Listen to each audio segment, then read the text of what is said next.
বিশেষ করে আমরা একটা অবস্থানের জায়গা দিবেন আমরা। ঠিক আছে। আমার বাড়ি বাজার ওই জায়গাটায় আছে। আপনি এই জায়গাটায় দিয়েছেন। আশ্রয় প্রকল্প ২ এর অধীনে পঞ্চম পর্যায়ের দ্বিতীয় ধাপে সারা দেশে ১৮,৫৬৬ জন প্রধানমন্ত্রী শেখ হাসিনার উপহারের ঘর জমি বুঝে পেয়েছেন। মঙ্গলবার বেলা 11:30টায় গণভবন থেকে ভিডিও কনফারেন্সের মাধ্যমে ভার্চুয়াল অনুষ্ঠানে প্রধানমন্ত্রী শেখ হাসিনা ভূমিহীন গৃহহীন পরিবারের মধ্যে এসব জমি ও ঘর হস্তান্তর করেন। তার নেই বিয়ানীবাজার উপজেলার আরও ৩০ জনকে ঘর হস্তান্তর করা হয়েছে।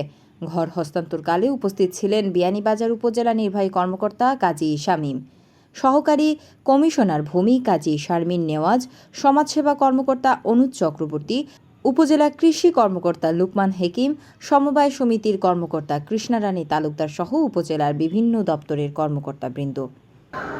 সেমি পাকা একক গৃহ প্রদান করা হচ্ছে মাননীয় প্রধানমন্ত্রী বিশেষ উপহার মুজিববর্ষ উপলক্ষে।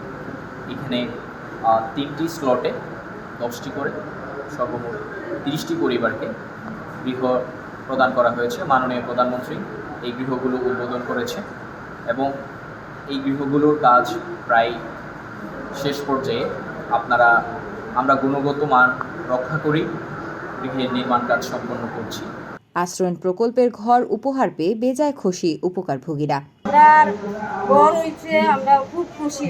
মাননীয় প্রধানমন্ত্রী আমরা একটা স্কুল দিবেন, আমরা একটা মধুরণী জায়গা দিবেন, বিশেষ করে আমরা একটা অবস্থানের জায়গা দিবেন আমরা। এ সময় উপকারভোগীদের কাছে ঘরের দলিল হস্তান্তর করেন অতিথিরা।